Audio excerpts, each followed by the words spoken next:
Pozdravljeni. Danes je Lewis Hamilton odpeljal prve kroge s Ferrarijem na progi v Fioranu. Poglejmo si skupaj, kaj se je zanimivega zgodilo na progi ter ob njej.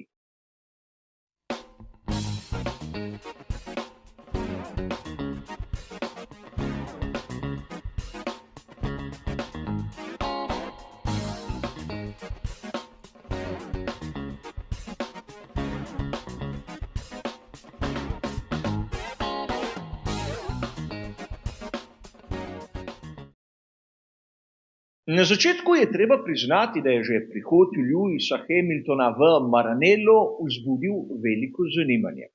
Ampak njegovi prvi krogi za volanom bolida Scuderie Ferrari so pravzaprav okrog Fiorana povzročile skorajda izredne razmere. Danes si bomo pogledali nekaj zanimivosti in tudi nekaj tehničnih podrobnosti tistega, kar smo videli dopoldne na tej legendarni progi. Treba je poudariti, da v popoldanskem času je na vrsti Charles Leclerc. A začnimo s samim Lewisom Hamiltonom. Predstavljena je bila tudi nova barva njegove čelade za sezono 2025. Čeprav po svoje bi lahko dejali, da v današnjem času vozniki Formule 1 menjajo barvno shemo na čeladi skorajda vsako veliko nagrado, je tu pri Lewisu Hamiltonu, vsaj po mojem skromnem mnenju, lepo videti, da se je vrnila rumena barva. Če se spomnite, na začetku kariere pri McLarenu je imel rumeno čelado in zgodba o tej barvi je vsaj za moje mnenje izjemno prisrčna. Namreč mladi Lewis Hamilton, ko je še tekmoval v gokardih, je imel rumeno čelado na zahtevo njegovega očeta, zato da ga je v gneči takoj prepoznal. In tu je treba dodati neko malenkost. Se spomnite fotografije Lewisa Hamiltona na gokardu številko 44, tam začuda je njegova čelada rdeča. A pustimo sedaj to. Barva je posebej posrečena, ker je rahlo temnejša od tiste, ki jo vidimo v samem grbu Scuderie Ferrari in res spominja, vsaj mene osebno, tudi na tisti rumen odtenek, ki smo ga videli na primer pri Ayrtonu Senni. In Ayrton Senna je zagotovo eden izmed tistih vzornikov Lewisa Hamiltona. Upam, da o tem ni niti najmanjšega dvoma. A videli smo drugo točko, ki je po mojem osebnem videnju izjemno pomembna. Govorili smo pravzaprav včeraj, da ima Ferrari praktično opcijo uporabe 3 različnih bolidov pri tako imenovanem testiranju predhodnih bolidov. In izbrali so seveda tisto, kar je najbolj logično in dobesedno najboljše. Uporabo bolida iz sezone 2023, torej SF pomišljaj 23. Bilo je nekaj dvomov, nekateri avtorji so trdili, da bodo lahko rabili tudi F1 pomišljaj 75, tistega iz prejšnje sezone, ampak to smo videli na tisti zadnji demonstraciji, ki je bila nekako pripravljena za Carlosa Sainza mlajšega. Sedaj smo v naslednjem koledarskem letu in seveda pravila sledijo temu. Kolikor koga zanima kaj bolj podrobno, si seveda lahko ogleda tisti predhodni prispevek. A vrnimo se k Lewisu Hamiltonu. Na progi v Fioranu je napravil 30 krogov. In zanimivo je, da v vremenskih razmerah, ki so daleč od tistih, recimo tako še komaj znosnih, je imel prvi izhod na pnevmatikah za mokro progo. Ne na tistih za vlažno, bilo je megleno, ampak asfalt ni bil razmočen. Marsikdo se bo sedaj začel spraševati, zakaj.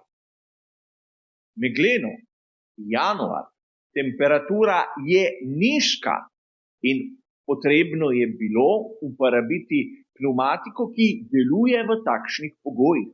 Mnogokrat sem poudaril, da mehkejša kot je pnevmatika na nižji delovni temperaturi nudi tisti potrebni oprijem.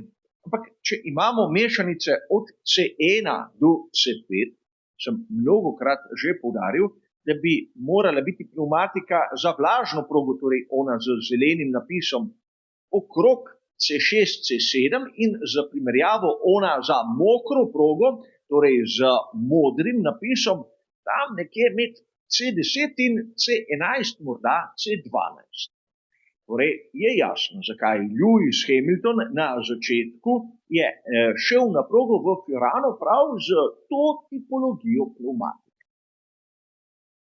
Z vso pozornostjo, ki jo je pritegnil, ne bi bilo preveč v redu, če bi takoj v prvih krogih napravil nesrečo. A treba je povedati, da v naslednjih izhodih smo videli Lewisa Hamiltona, ki je uporabljal tipologijo pnevmatik za suho progo, ampak tiste, ki jih Pirelli nekako pripravlja prav za takšno posebno priložnost, ampak gre za pnevmatiko, ki je običajno še trša od tistega, kar poznamo mi navdušenci, naprimer kot C1. In tu se lahko nekako zmislimo, da je Lewis Hamilton res krožil malce bolj počasno, malce bolj predvidno, svoj program je nekako prilagajal več ali manj spoznavanju bolida, poizkusi izpeljevanja ter podobno, ampak na koncu, v tistem zadnjem delu, zadnjem izhodu, je v prvem ovinku bil že dolg na zaviranju. Sicer res nobenih posledic, ampak kot sem povedal, razmere na progi niso zadostovale niti tistemu osnovnemu minimumu, ki bi ga lahko pričakovali na takšnem testiranju.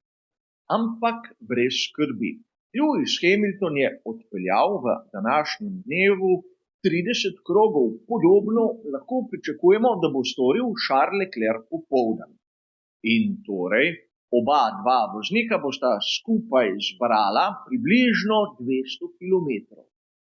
Ampak testiranje se nadaljuje, tokrat na progi v Barceloni, kjer bodo zadeve čisto drugačne.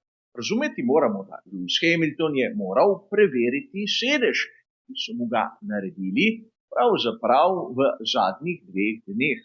Potrebno je bilo preizkusiti tudi SF pomišljaj 23, ki ga do tega trenutka niso smeli uporabljati v nobenem testiranju.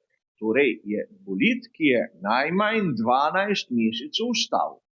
In razumljivo je, da takšno testiranje ni bilo namenjeno drugemu kot seveda snemanju določenih posnetkov, spoznavanju in seveda temu, da so se na koncu tudi z Lewisom Hamiltonom poklonili navijačem. In ta poklon navijačem ima izjemno simbolno vrednost. Videl sem, da pravzaprav fotografije z Lewisom Hamiltonom imajo že več všečkov kot tiste s Charlesom Leclercem. Torej, lahko bi dejali, da je Hamilton že izpodrinil Leclerca, če ne drugega, v srceh mnogih navdušencev. In še zanimivost. Seveda, mnogi bodo pisali o tem, da je sedaj številka 44 na Ferrariju. V preteklosti smo že videli tu številko in Grosjean je leta 1955 celo zmagal s Ferrarijem, ki je imel številko 44. Lahko bi dejali, da s tem, ukolikor mu bo uspelo, Lewis Hamilton ne bo prvi.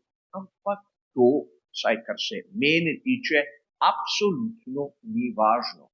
Samo kot zanimivost, samo kot neka postranska zadeva, ki bi lahko morda marsikoga tudi zanimala.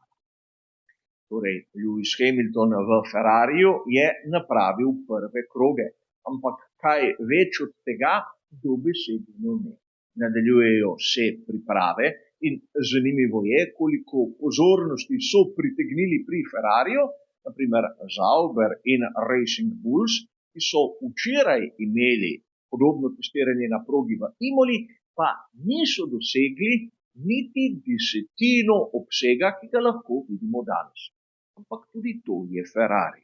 Za danes bo to vse. Hvala za vašo pozornost in nasvidenje.